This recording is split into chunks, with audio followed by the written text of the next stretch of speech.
All right. So for the midterm two, I think the average score is around 19 points. So I think most of you are doing a reasonable job, but sometimes we will go over the midterm two next week because some of you are still. I'll need to schedule makeup exams for some of students. So we will go over that next Tuesday, but overall, I found that many of you make small mistakes when calculating the DTFT or Fourier transforms, specifically the problem 2, where you apply different basic properties to calculate the DTFT. So we will go over that next Tuesday, and if you need the exam paper, you can pick it up in my office.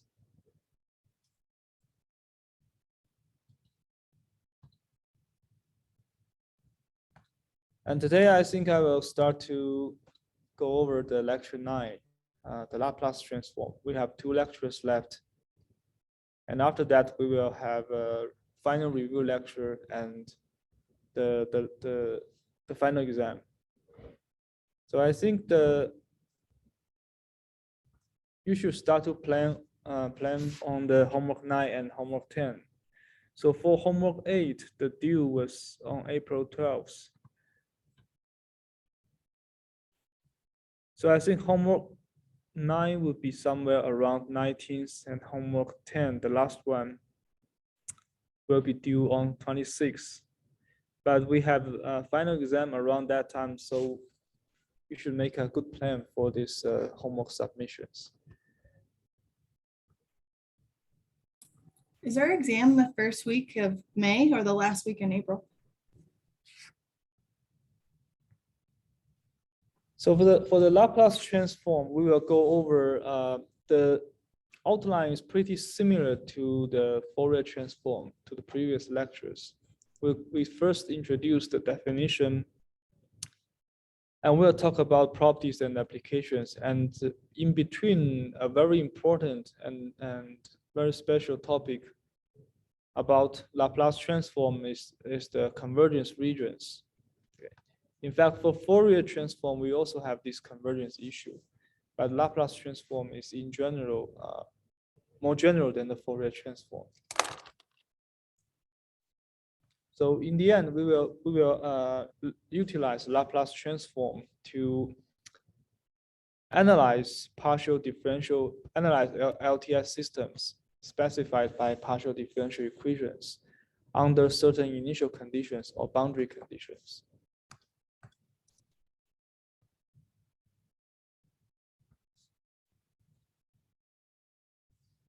Okay, so we start with the basic definition of Laplace transform. Now the Laplace transform, so we start from recalling the eigenfunction of an LTS system. We have shown that all the signals that take this form are all eigenfunctions of the LTS system. But what are these signals? It is the class of complex exponential signals. So it's e to the power of st, where s is a general complex number. So the Laplace transform generalizes the Fourier transform in the following way. So in the Fourier transform,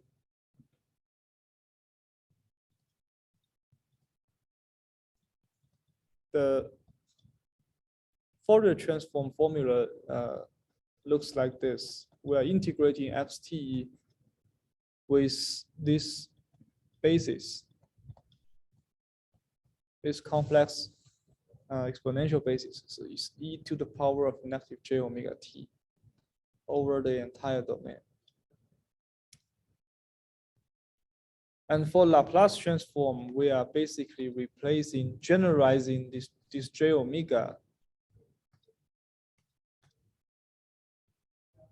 to an arbitrary complex number. So this j omega corresponds to a complex number that has only the imaginary part, right? So the imaginary part is omega, based on the definition of complex number. So for the Laplace transform, we simply replace e to the power of negative j omega by e to the power of negative s t and dt. Well, this s is a general complex number that has a real part as well as a imaginary part.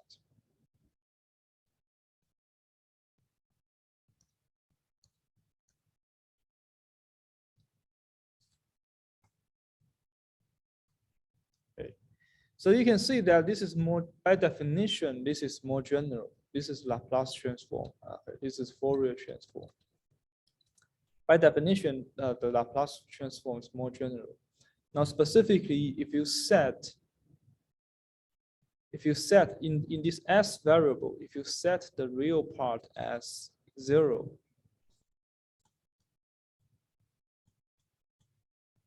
if you consider only the complex numbers on the imaginary y-axis, on the imaginary axis, then the Laplace transform is simply the Fourier transform. They are equivalent in this specific case. So therefore, in this sense, the Laplace transform is generalized, or it covers Fourier transform as a special case. Now, so if you go back to the Fourier transform, right, this spectrum is characterized, it's a variable of the frequency omega. And we usually write j omega to remind us that this is in the complex frequency domain. So this function is a variable.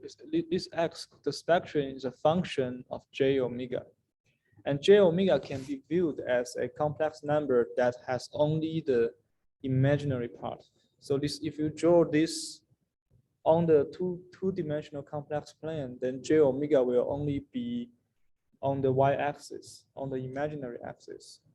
But Laplace transform extends this definition to the entire two-dimensional complex plane. So this s variable can be any complex number.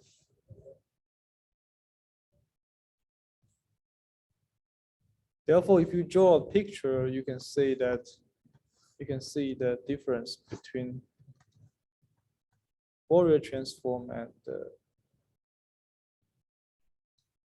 Laplace transform.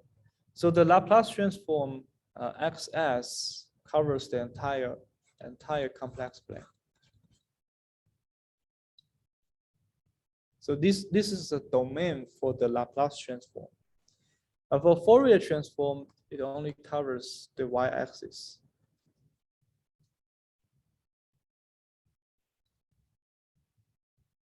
Yeah, I think this should be the sigma, and this is j omega.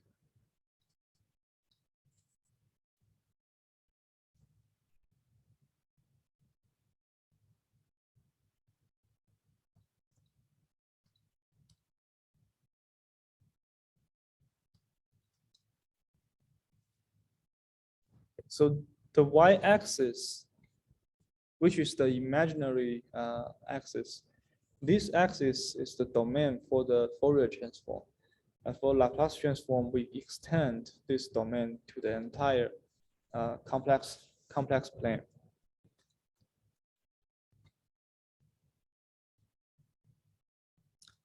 So therefore, the Fourier transform can be understood as the Laplace transform restricted to the imaginary axis only.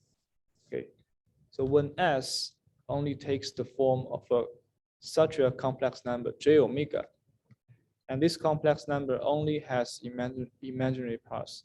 The real part is 0. In this case, the Laplace transform reduces to Fourier transform. And more generally, the other way to understand Laplace transform in terms of Fourier transform is to, based on the definition, based on this definition, we can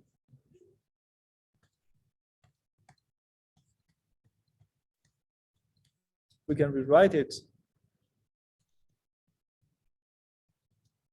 in the following way. Because this S has two parts, sigma and j omega, so we can separate these two terms. One term is e to the power of negative sigma t. The other is e to the power of negative j omega t.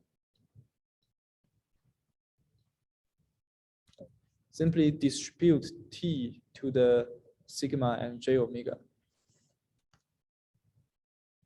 And then we can view this as a signal.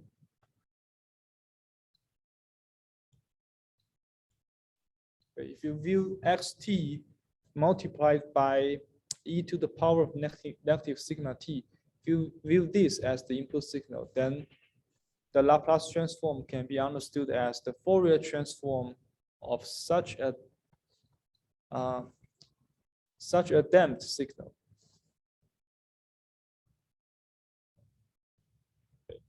So basically, you have an input signal xt. You first scale xt by a exponentially decreasing signal, and after that, you apply Fourier transform to such a signal. So this is the Laplace transform.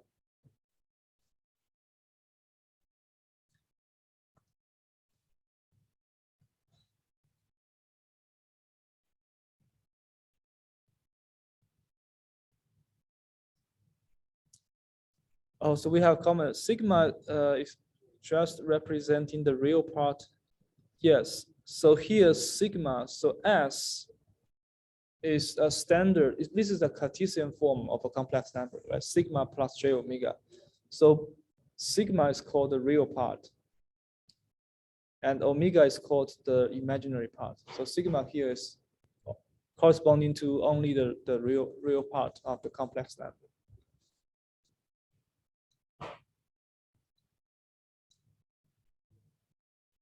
Right. So if you look at the domain of Fourier transform, which is j omega, so this domain lies on this y-axis, this imaginary axis. But for Laplace transform, we kind of extend. If you are on this y-axis, which means your real part is all this sigma, the real part is always zero, right? So that is the restriction of Fourier transform.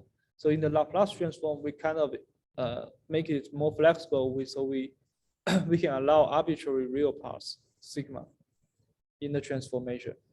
So this extends the domain for the Laplace transform to the entire complex plane. So this S can be any complex number. Okay.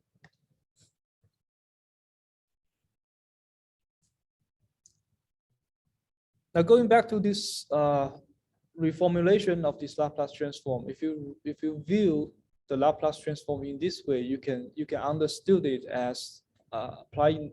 It's basically a Fourier transform applied to a damped signal. Now the signal is specifically damped by a exponentially decreasing signal.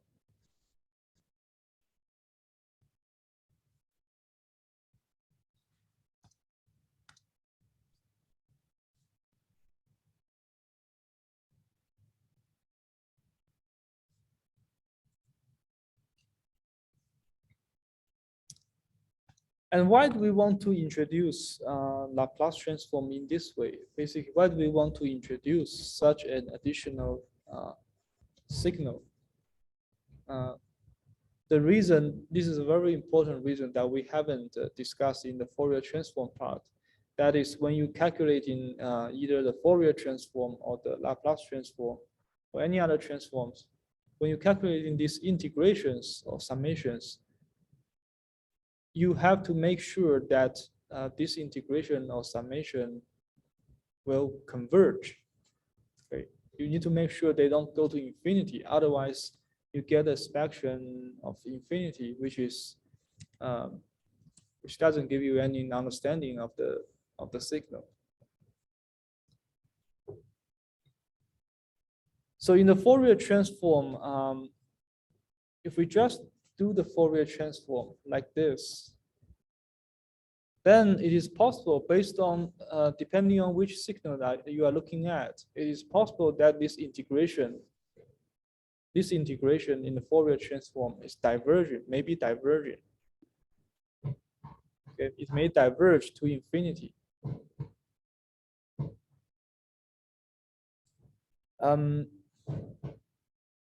It's very noisy here. So in the Laplace transform, the way we kind of address this issue is here. Now, if the signal is very big over the entire time domain, right? So that may cause a divergence issue in the Fourier transform. So in the Laplace transform, we introduce this additional exponentially decreasing signal, trying to suppress the signal in such a way so that this integration will not diverge. Okay.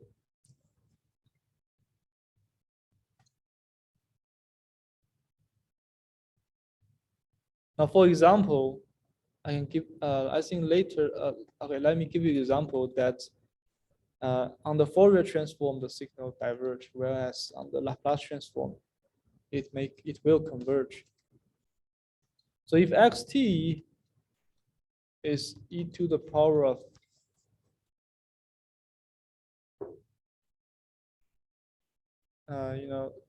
let's say t.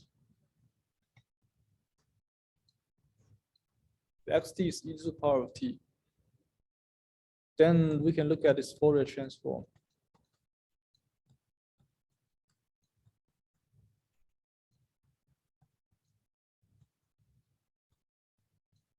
And just a little bit rearrangement and doing the integration, you can get this is 1 minus j omega t dt, and you keep going, so you have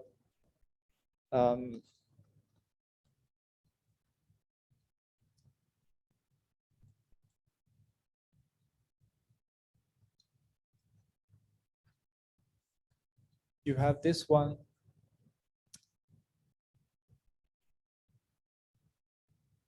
I guess you don't have negative sign here. Yeah, you don't have this negative sign. So this is a result, but then, well, you can see that if you plug in t equals to net infinity, so this one becomes 0, right? Because you have a 1 times negative infinity, so that gives you a 0 factor. But the issue is that when you plug in t equals to e positive infinity, this one is not converging at all. But because you have e to the power of infinity part times e to the power of infinity times j omega. So this is not a converging sequence. So this diverges.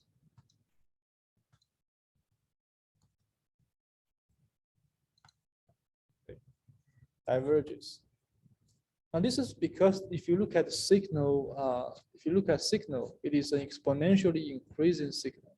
So as t goes to infinity, the signal will increase to infinity. That is why that is the reason that the spectrum diverges.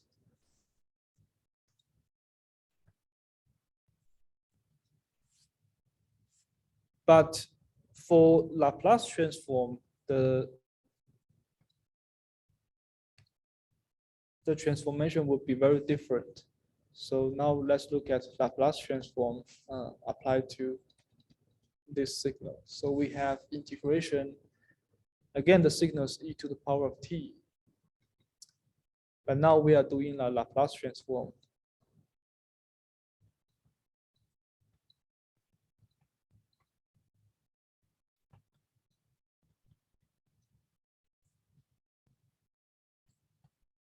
So again, you do just doing a standard calculation. You have 1 minus st dt. Okay, always remember that S belongs to the entire complex plane. So, and this gives us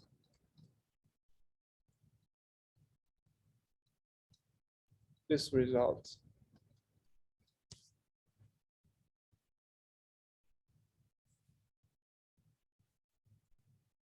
And again, if T, well, to be more specific, you can write S into a standard complex form, a Cartesian form.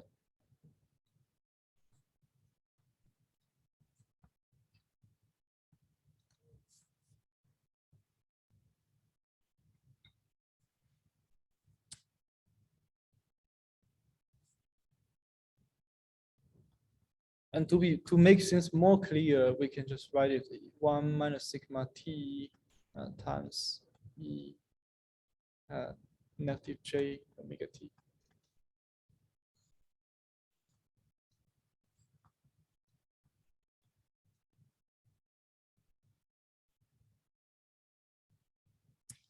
Now we just need to plug in the values, the positive infinity and negative infinity into T.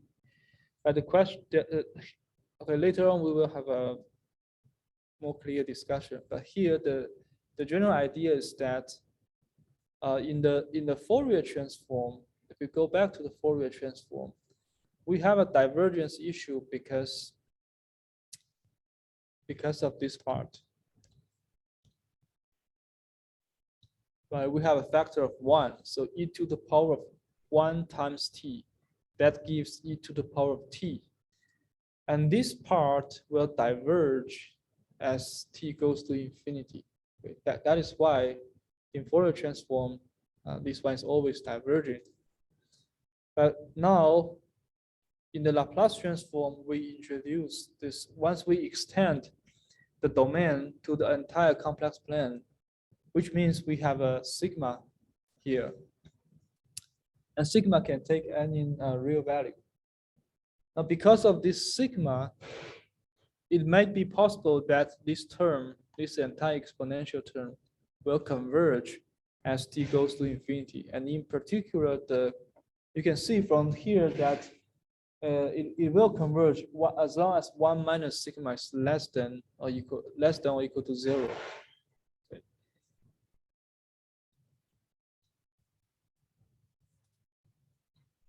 So if this factor is less than or equal to 0, then e to the power of,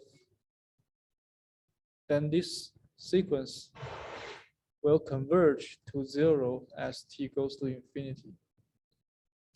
Let me write it more formally. So then the limit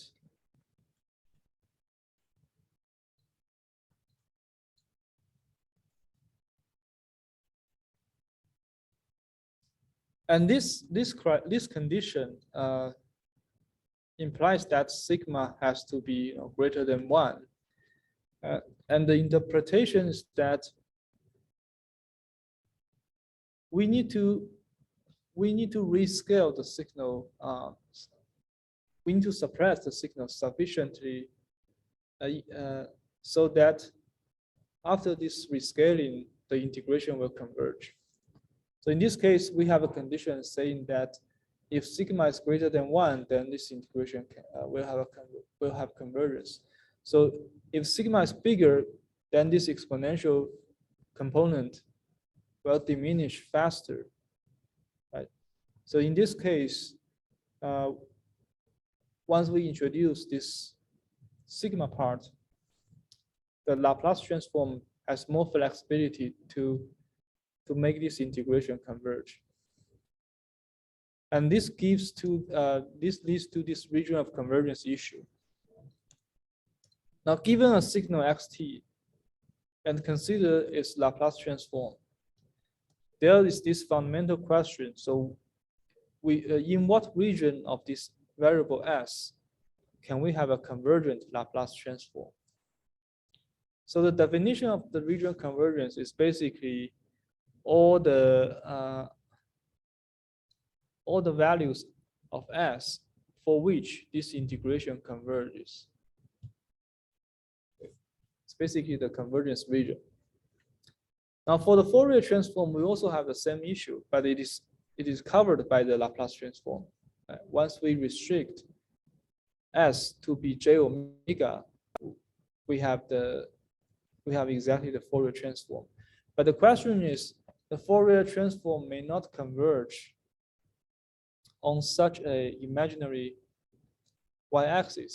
So that's why we want to extend the definition of Fourier transform, extend the domain to the entire 2D complex plane, so that maybe somewhere else we will have a convergence Laplace transform.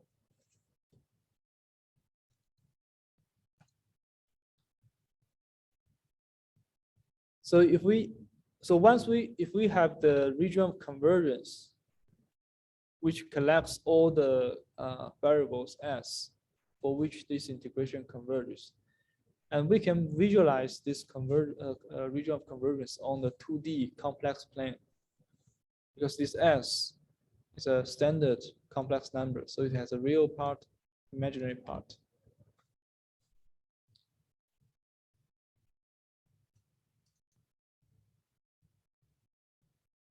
So in particular, if for this signal, if the Fourier transform exists, then that means this region of convergence must include the y-axis, which is the j omega axis, because on the y-axis, the Laplace transform reduces to Fourier transform.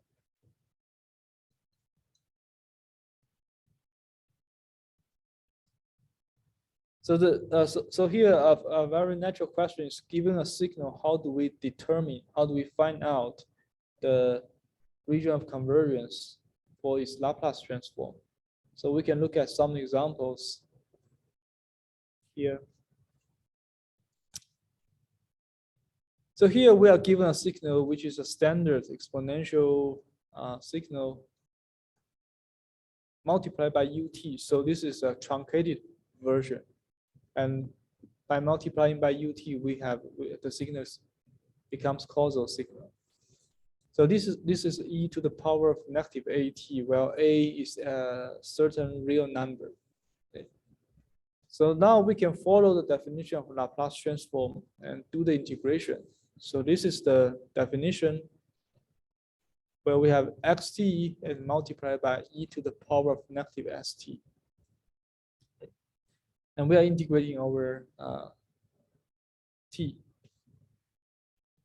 And because of the ut, we can integrate in the positive domain only. So it's from 0 to infinity, and we can get rid of this ut. And now you combine these two exponential factors, so they become this one. Okay. And then you calculate this integration, you have this one. And in the end, you plug in the values, the boundary values of t. So in the end, this is what you get. You can see that if you plug in t equal to 0, you have e to the power of 0, which is 1, right? And the other case is when t becomes infinity. So that corresponds to this term. Okay. So 1 is clear. This 1 is a convergent term. So this one is clear. The only term that is not clear, whose convergence is not clear, is this exponential term.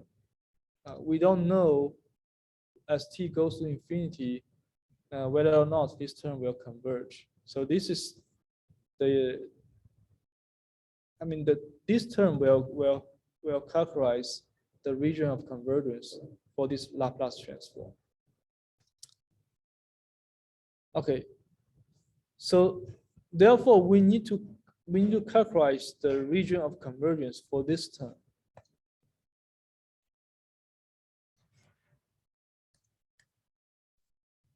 Now, to be more specific, this reduces to the question that now, given this A, for what values of S, for what complex values of S, will this term converge as t goes to infinity?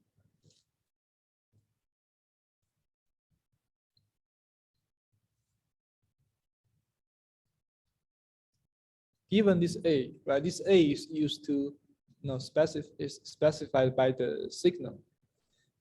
Given such a signal, given this A, which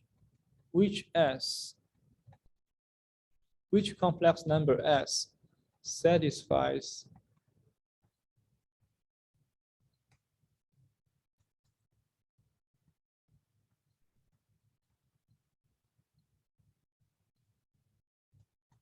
the following condition.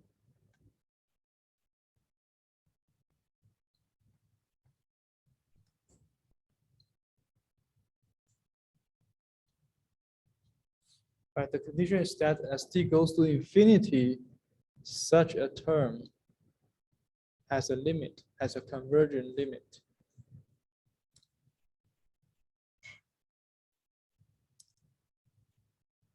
So this question is actually, if we write out the real and complex parts of S, it will be more clear. So let S equal to sigma plus j omega. Okay. So basically, this is a standard Cartesian representation of complex number.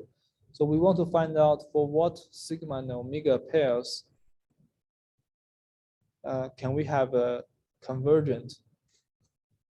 Can we have this existence of this limit? So with this, we have now this term becomes e to the power of negative a plus sigma plus j omega t. Right. So we can distribute all the terms. So it's a plus sigma. So a and sigma, both of them are real numbers, right? Because a is a real number and sigma is the real part of the complex numbers. So these two can be combined. And the other one,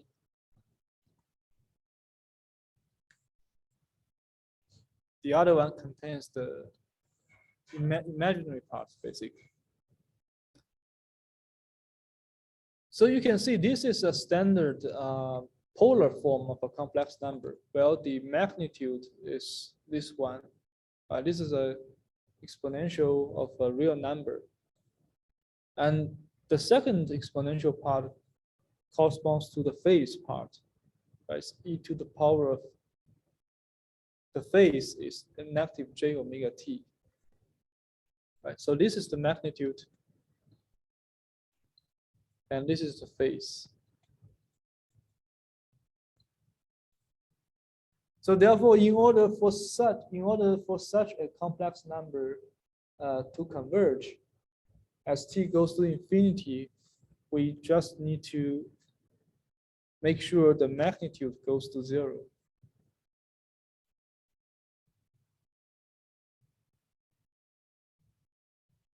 Right? Because as t goes to infinity, the phase part can be arbitrary. And the phase part does not affect the magnitude part. So the only way that we make this converge is to make sure the magnitude converges. But now the magnitude takes such an exponential form.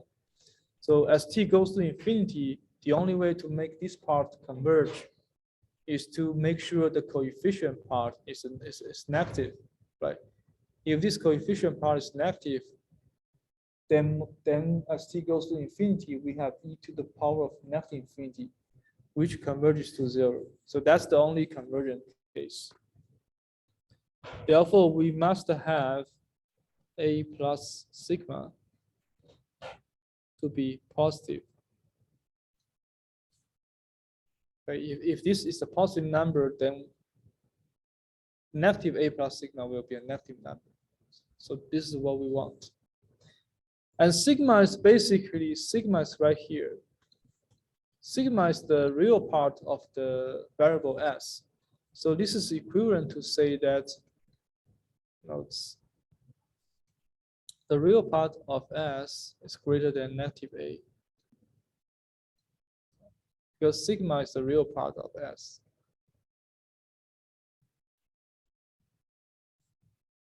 So in the end, this is the this provides a region of convergence in which this exponential converges to zero. And within this region, the exponential converges to zero.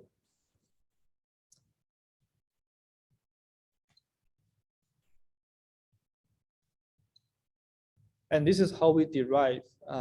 So this is the final conclusion. Okay. As long as this condition is satisfied, then this part will converge to zero. Now, once this part goes to zero, so you can ignore this part, you have negative 1 over s plus a times -1. So this gives you a Laplace transform in the form of 1 over s plus a. So in the end, you conclude that, okay, within this region of convergence, the Laplace transform takes this form. Now, anywhere else without this region of convergence, the Laplace transform is not convergent. It's not convergent. So we don't have a Laplace transform outside the region of convergence. So this is so here I listed a very general rule to help you characterize the convergence conditions for these complex exponentials. So basically, if you have e to the power of negative zt, where z is an arbitrary complex number, then this complex exponential will converge to zero as long as the real part of this z is greater than zero. Okay. This is exactly following the discussion here. Right? As long as the real part sigma is greater than zero.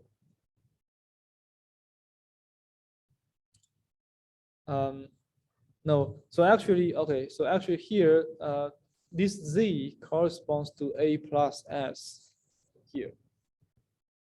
Right? If you directly apply this general rule, so this z is basically a plus s. So according to this rule, we will require the real part of a plus s to be bigger than zero.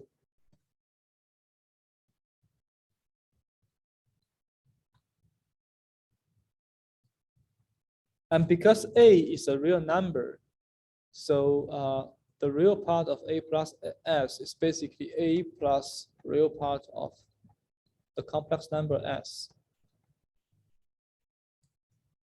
And this will lead to the same results. So the real part of s is bigger than negative a. So it's here.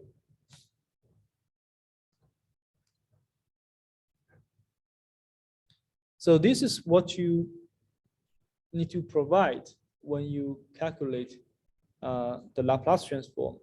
One is, the most important part is finding the region of convergence. And then within the region of convergence, you need to specify what is the specific Laplace transform.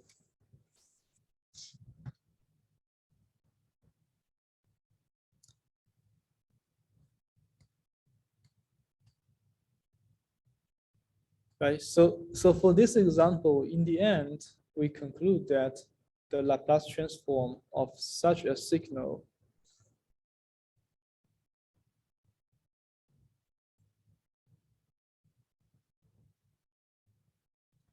so the Laplace transform of this specific signal exists in this region. And within this region of convergence, the Laplace transform takes this specific form. So you should understand this. We can understand this in the 2D plane. We can plot out the region of convergence. If you write S to be sigma plus j omega, the complex number of 2D plane,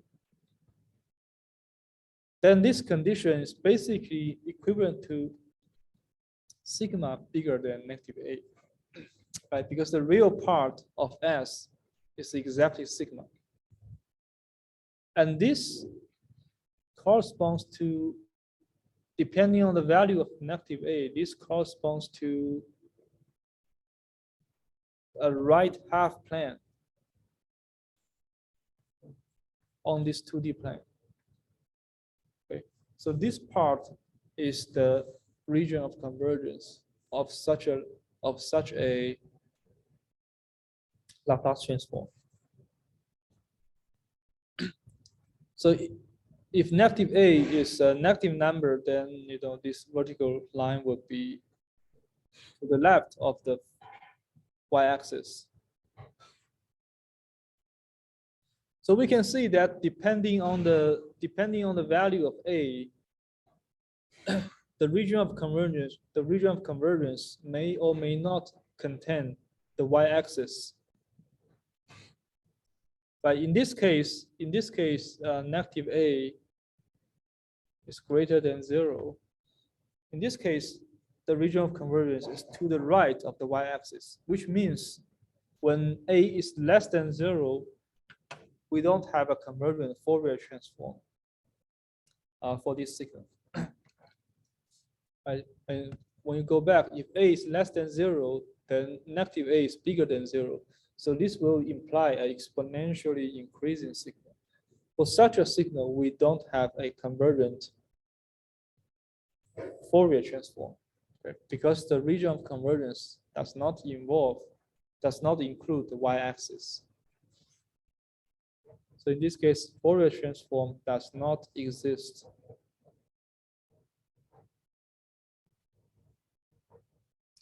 And the other case is when negative A is less than 0. So it's to the left of the y-axis. And then the region of convergence is this right half plane, which contains the y-axis. So in this case, Fourier transform exists. And this is very easy to understand. When negative A is less than 0, so e to the power of negative AT, this corresponds to a exponentially decreasing signal. So the signal is decreasing, getting smaller and smaller. So when you take integration, it will be easier to converge.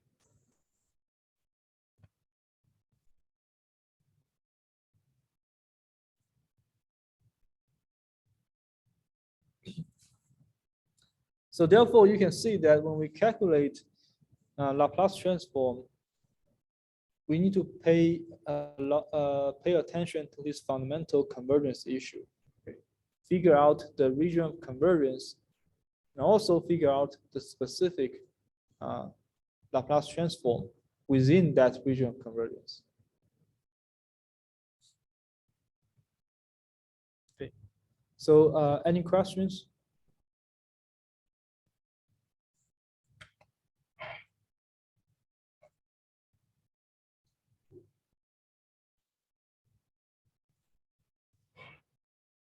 Okay.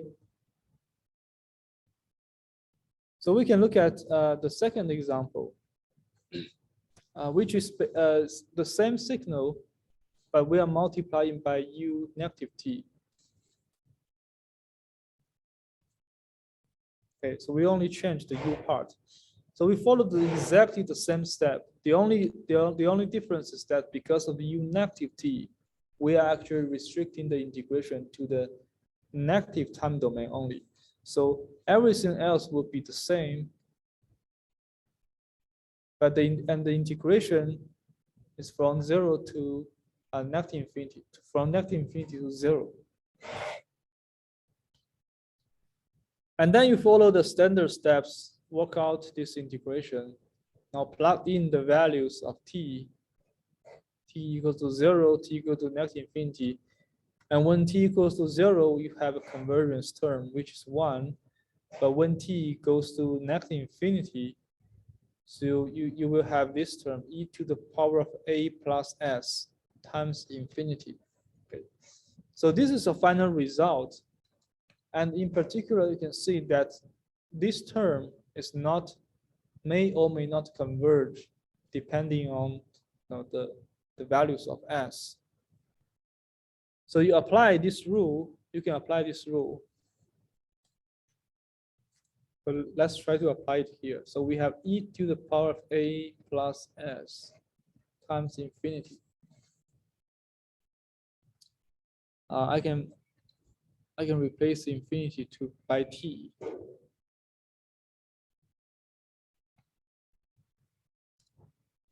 And I can just introduce to make this term look the same as what we have here. I can introduce a negative sign. So it's negative a plus s t. And we can view this as our z. Okay. So it's an e to the power of negative zt, where z equals to this number. So according to this rule, in order to have convergence, we need the real part of z to be positive. And the real part of z is negative a minus s, right? It's negative a minus s. Now a is a real number, so the real part of this complex number is negative a minus the real part of s. And then in the end, you can say, you can rearrange these terms so you have the real part of s is less than negative a. This is a region of convergence. Okay. Now, within this region of convergence, now go back to this term. By this rule, we have that within this region of convergence, this exponential will go to 0. So meaning that within this region of convergence, this term goes to 0. So in the end, the result, the Laplace transform, simply becomes 1 over s plus a. Okay, so it's still 1 over s plus a, but with a different region of convergence.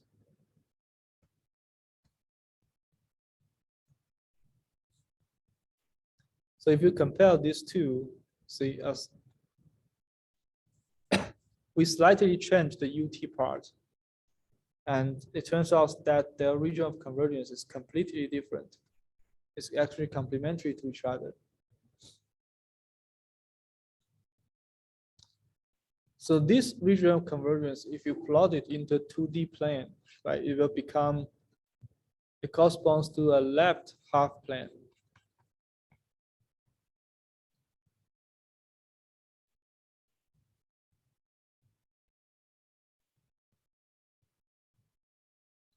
Right, the real part of this complex number less than negative a. This corresponds to a left half plane in this 2D complex plane.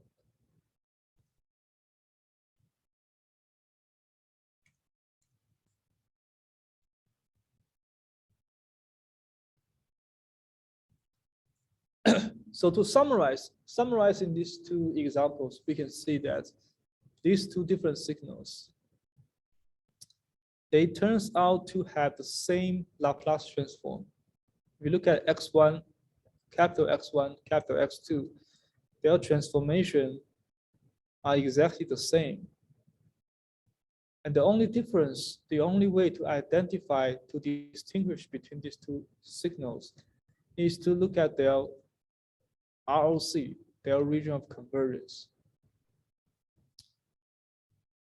Therefore, this really proves the importance of the region of convergence.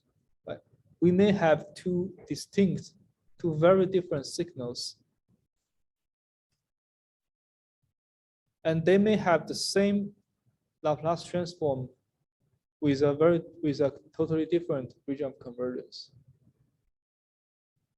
Therefore, when we look at the Laplace transform of a signal, the critical part is actually the region of convergence.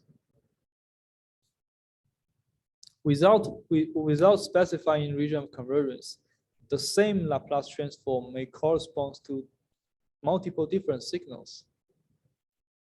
right? This is an example. These two different signals, they turns out to have the same Laplace transform. And the only way to distinguish between them is to look at their ROC. They have a very different ROCs. So that's the only way we can distinguish two different signals in the Laplace domain.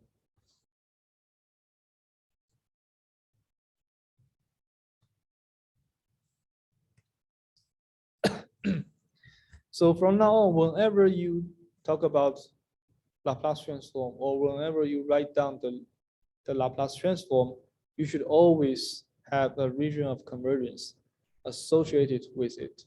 Otherwise, this will not be a complete result, and you will lose 50% of the credit.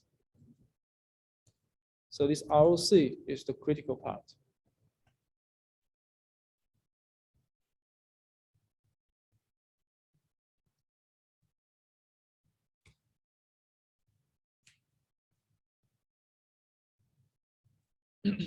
And we have more, these are further examples. So I think we can go over this one first. Now this one have two exponential terms.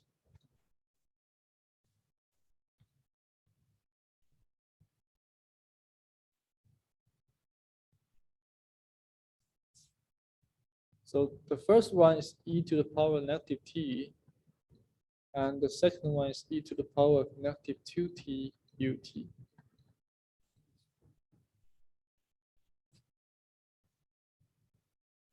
So because Laplace transform is defined in a very similar way as the Fourier transform, so it also, later we will talk more about the properties. It is very easy to see that Laplace transform is also a linear transformation. So since this is a combination, like an addition of two signals, we can basically calculate their Laplace transform separately and then sum them up.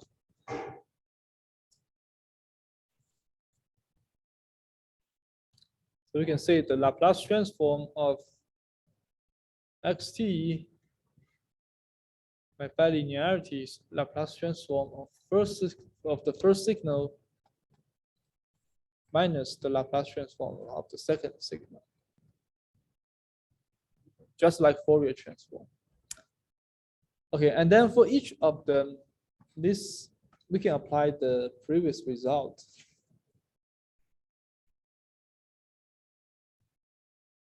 Right, these two, both of these two signals, they fall into this case.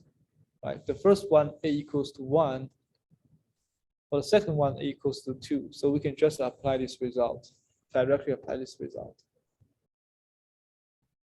Now for this one, we let a here equals to 1. So we have, okay, the Laplace transform is 1 over s, now a equals to 1, so it's 1 over s plus 1. And more importantly, we need to write down the region of convergence with an ROC. Okay, this is the corresponding ROC, which means within this region, we can have a convergent Laplace transform for this signal. Okay, this is the first part. Now the second part, we follow the same logic. We let a equals to 2, so we have s plus 2. Right, this is the Laplace transform. And more importantly, write down the region of convergence. Now, following this rule, we have the region of convergence for the second signal is RES greater than -2.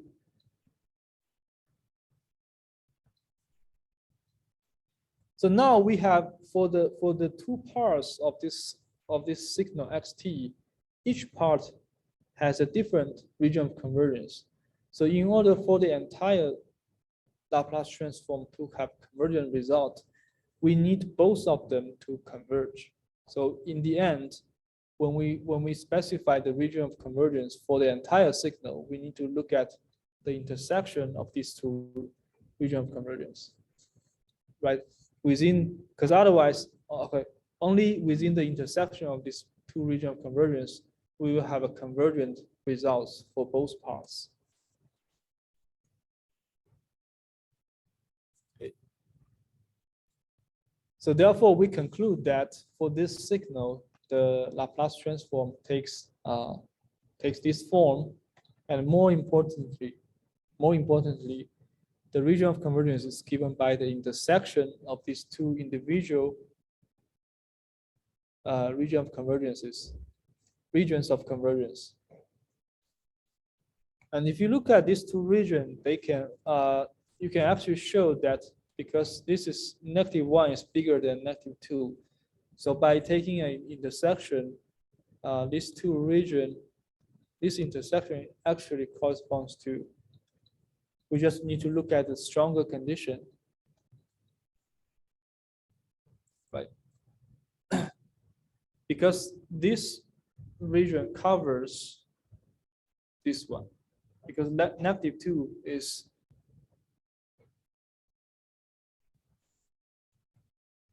-2 is here, and -1 is here.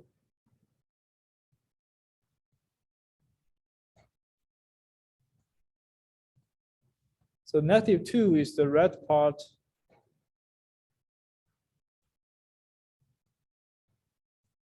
Well, RES greater than -1 corresponds to the green part.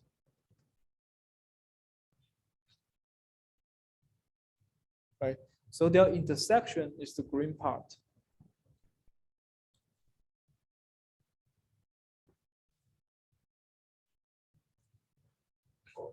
Okay. So this is the final result.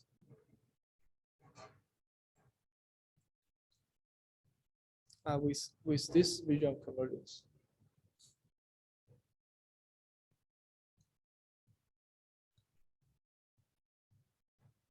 And this is another example. Well, it's very similar, but the only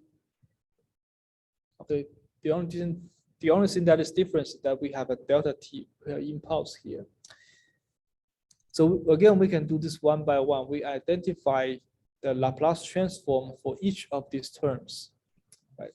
We identify, so for each of these terms, we identify the Laplace transform as well as the region of convergence, and then we collect them together. So for delta t, if you write down, because this is a very special signal, so if you write down the definition of Laplace transform, it always equals to 1. It always equals to 1. So there's no divergence issue here. The reason is that because of this impulse structure, we can simplify the integration. But we know that by the impulse, property of the impulse functions, this is equivalent to delta t times, here the time shift is 0, so it is equivalent to 0. E to the power of delta t times e to the power of -s times 0. Okay, so in the end, this equals to 1.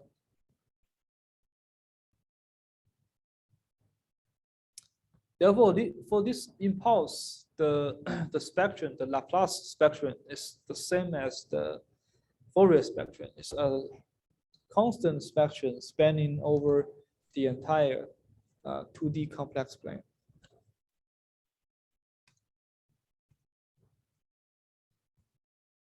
So for the first term, we conclude that the Laplace transform is 1, and the region of convergence is the entire 2D complex plane. So there's no restriction on the region of convergence.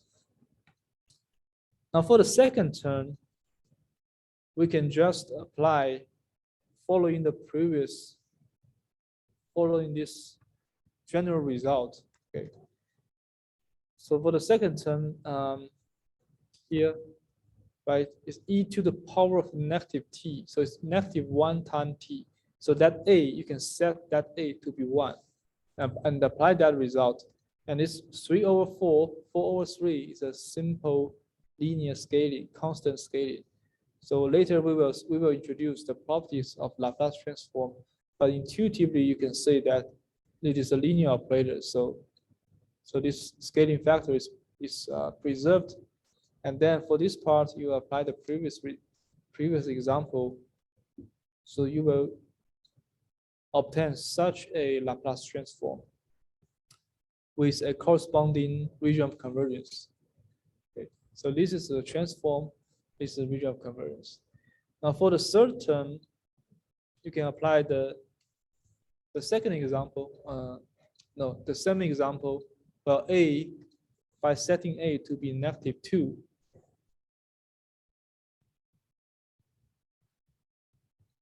okay, and then you will have the Laplace transform is given in this way with a corresponding region of convergence. Okay.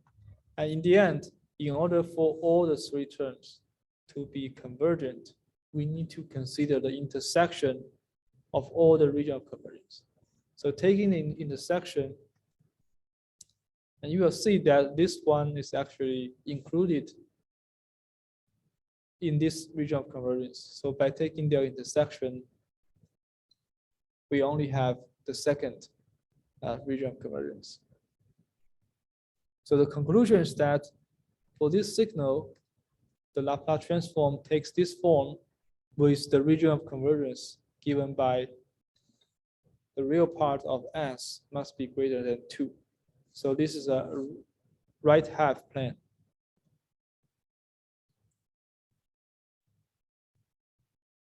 So this is a right half open plane to the right of the y-axis.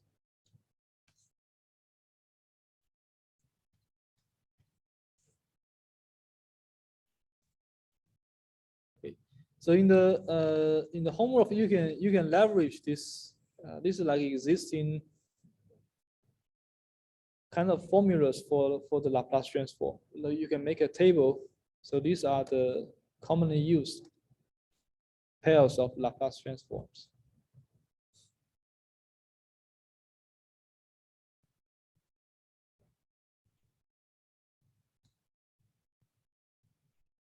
Okay, and we have this very famous example, cosine omega t. For this signal, what is the Laplace transform? And now here we consider causal versions, cosine omega t times ut.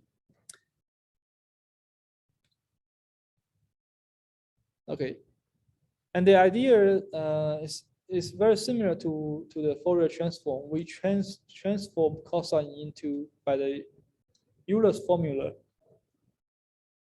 transform them into a pair of complex exponentials. And now if you consider each one of the e to the power of j omega t ut, this falls into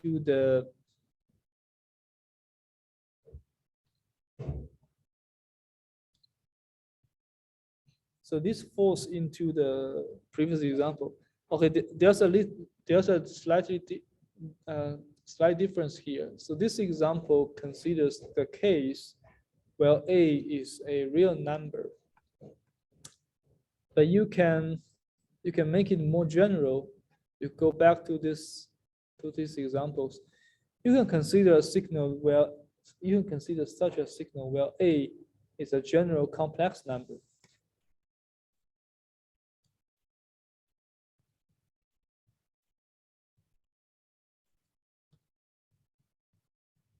Okay, we can consider such a general complex number, and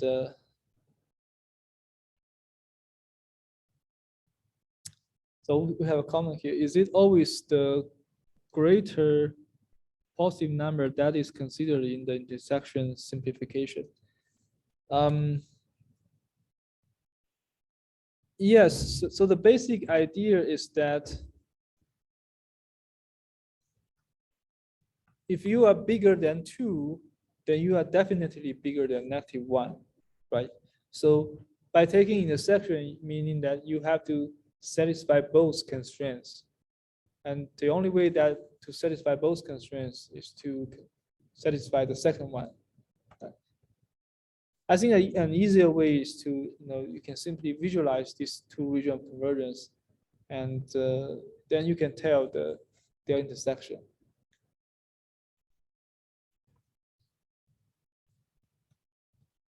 And we will see more different cases. Sometimes you have one side is you are bigger than something, on the other side you are less than something. So you need to, then that will give you a band, a vertical band in the 2D complex plane.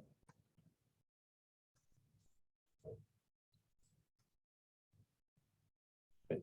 So for this example, we need to extend the previous results to complex A's. So this can be done very easily. We don't have to redo the calculations. So you can just consider the same problem. Well, A, now keep in mind that A is a complex number. So everything will be the same, right? The integration calculation here, everything will be the same. The only thing that would change is when you apply this rule. If you apply this rule, based on this rule, you have A plus S corresponds to your Z. Right, so A plus S corresponds to your Z. So you will need, in order to have convergence, you need to have the real part of this Z be positive. So now A plus S is your Z. So the real part of A plus S must be positive.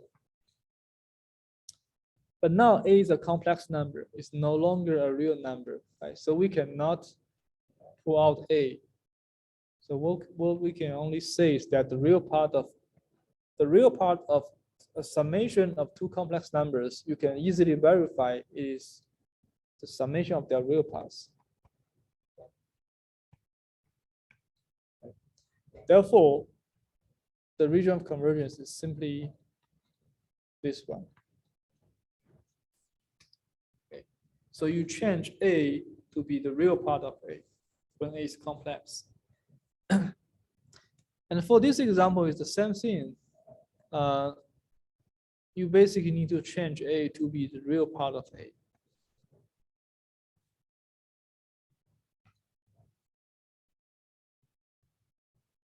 Okay, now let's go back to this example.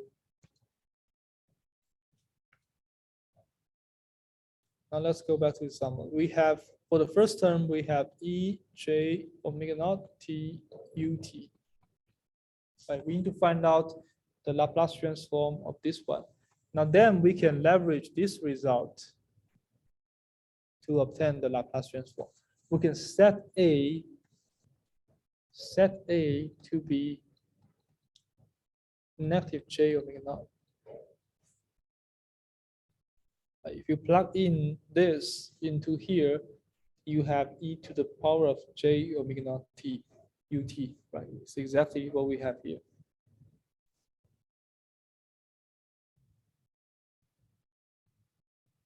Yeah. So by setting A to equals to negative J omega naught, and applying that formula. So I forgot to mention that here the transformations, the Laplace transform is still the same.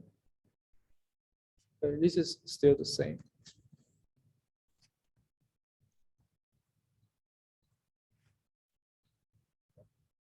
The only thing changed is the region of convergence.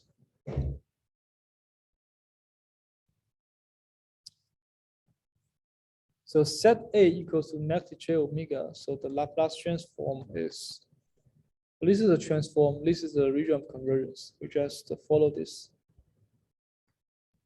1 over S, now A equals to negative J omega naught. The region of convergence is RES greater than, now because A is negative J omega naught, this is a complex number whose real part is 0. So the real part of A is simply 0.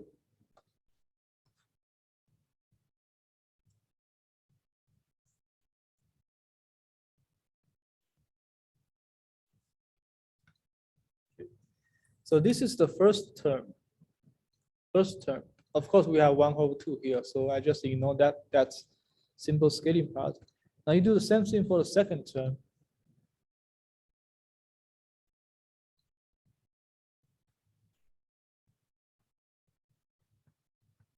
Where you set A to be J omega naught. Right. So you have the second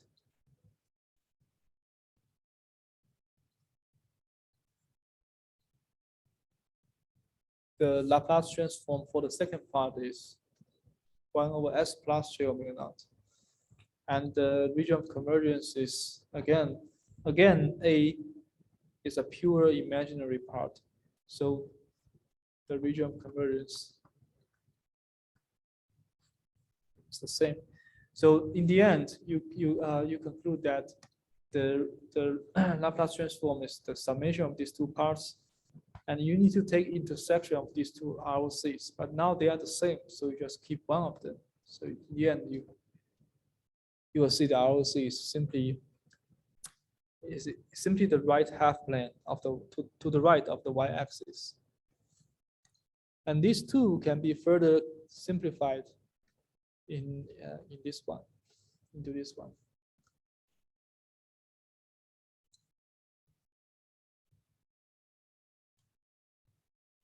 Okay, so this is the Laplace spectrum of such a causal cosine signal.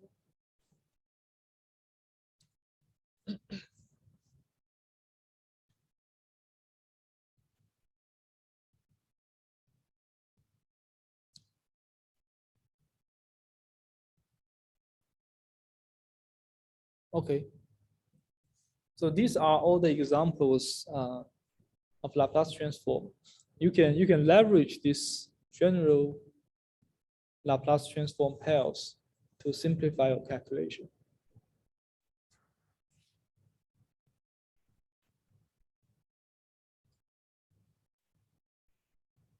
So we have about 6 minutes. So let me see if I can. Yeah, maybe I can give a brief introduction to the poles and zeros. So from the previous examples, we have of these many examples, we can see that for these examples, so these are the Laplace transforms of some popular examples: cosine signal, exponential signal. Right? We can see that all of them has a Laplace transform in this rational form. What is this rational form? So rational form means that the Laplace transform can be written as a big fraction number where both the numerator and the denominator are polynomials of S. Now, if you go back and check these examples, so for this signal, this is the Laplace transform. You can see that both the numerator and denominator are polynomials of S.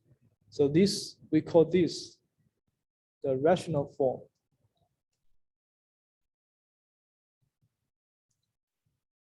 And you go to these examples, you can see that they all take a rational form. You can combine them. You can find out their common denominator. So it will become a rational form, same as this one. Right, and these are all rational forms. So basically, we will see that for many practical signals, there are basic practical signals. Their Laplace transform takes such a rational form. So the numerator is a polynomial, and also the denominator is also a polynomial of S. Therefore, we define the zeros as the roots of the numerator. Okay, because by definition, intuitively by definition, if you plug in a root of the numerator, then this fraction number simply becomes 0. Okay. So we will denote in the 2D plane, we will plot these zeros by a circle. And on the other hand, we will define the roots of the denominator as the poles. Intuitively, if the denominator becomes 0, we get divergence, we get infinity. So these are called the poles. Now for these poles, we will denote them as a cross in the 2D S plane. Okay, so basically the roots of the numerator and denominator are called the zeros and poles of this Laplace transform.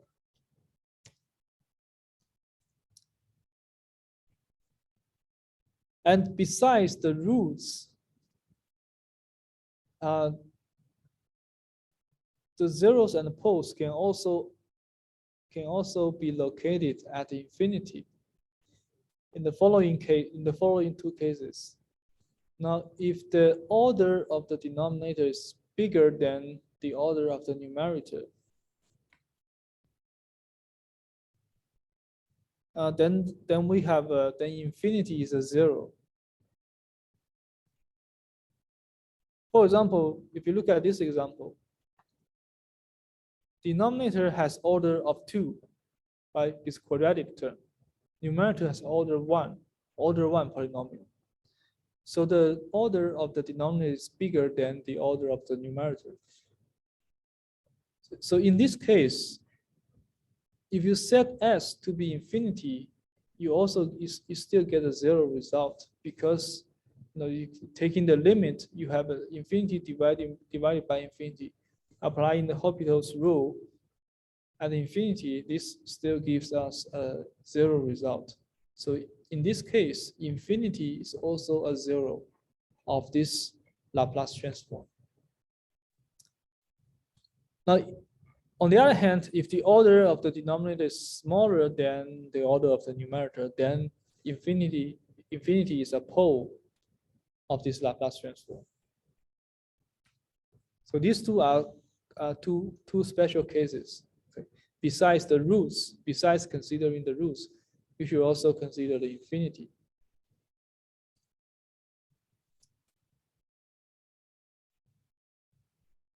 And later on, we will see that these zeros and poles are extremely important to determine the algebraic form of Laplace transform. Specifically, it is very important to analyze the inverse of the Laplace transform. We will see more examples later.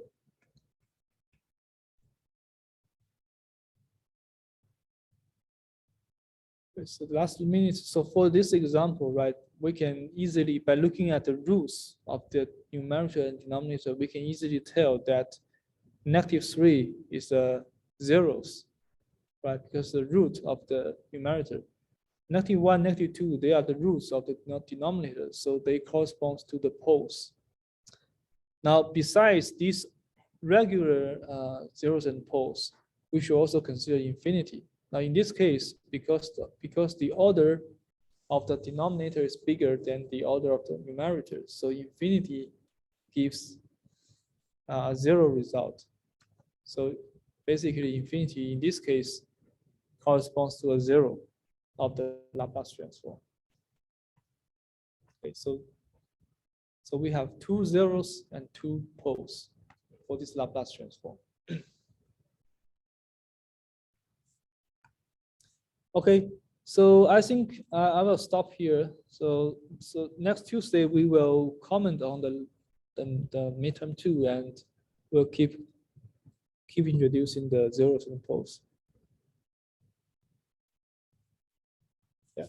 So if you want your exam papers, feel free to pick up them anytime in my office. I think I will be here today and tomorrow.